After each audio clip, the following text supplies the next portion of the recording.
Hey, what's up guys? It's Chris, and I'm not sure if you know this, but every year for the past 5 years, I've made a list of the top 100 websites that I think people should check out. And it's always super popular, and so this year I thought I'd expand a little bit into the realm of podcasts.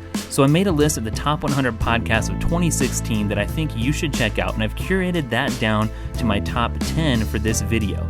But if you want to see the entire list, go ahead and check it out. The link is in the description. Alright, so starting things off at number 1 in my list is the Slack Variety Pack.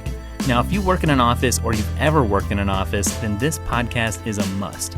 It's entertaining and informative, and one of the few podcasts that I actually try to catch every single episode of.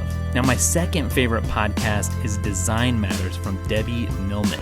It explores the world of creative culture, and since I have a background in design, I find it really fascinating. But no matter what your job is, you can add some creativity to your life by learning from writers, artists, musicians, and other interesting luminaries. All right, coming up at number 3, I'm sort of surprised that this even made my list, but I really enjoy Here's the Thing with Alec Baldwin.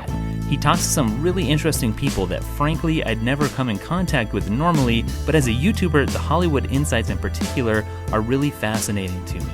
Alright, now I stuck Millennial at number 4 on my list because it's full of useful content that I wish I had known in my 20s. And it lets you figure out things like how to buy a cheap car that's not a dud, or get insight into things like working for someone else versus being your own boss. It's good stuff. Now at number 5, this is one of the better known podcasts out there, but I included it here because it had to be mentioned, and it's the Blacklist Table Reads. This is a podcast that takes the best Hollywood screenplays that haven't turned into movies yet and has real actors read those parts to make a movie for your ears. At number 6, it's The Art of Manliness, and I've been a fan of this blog for a long time, but I've just been getting into the podcast as well. And what I like about it is that it's genuinely useful, non-raunchy content for guys, and that makes it a very rare breed.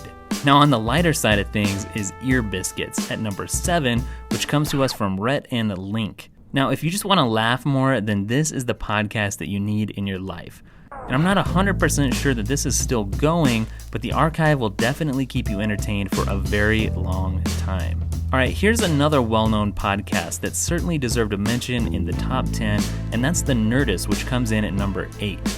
It's everything geeky you maybe have no one else to talk to about, and the thing is, I don't really listen to this much, but the episodes and shows are so well produced that it landed here anyways.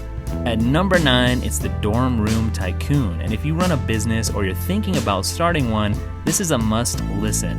I really appreciate the insights in the format, and I learn a lot from some really incredible entrepreneurs. So this is for all you startup people out there. Alright, rounding out this list is, drumroll please, Intelligence Squared. And I admit I was never into debates or anything like that, basically my whole life, but that changed when I found this podcast. That's because it explores two sides of big, important topics and can really expand your mind. So don't be lame and give it a try.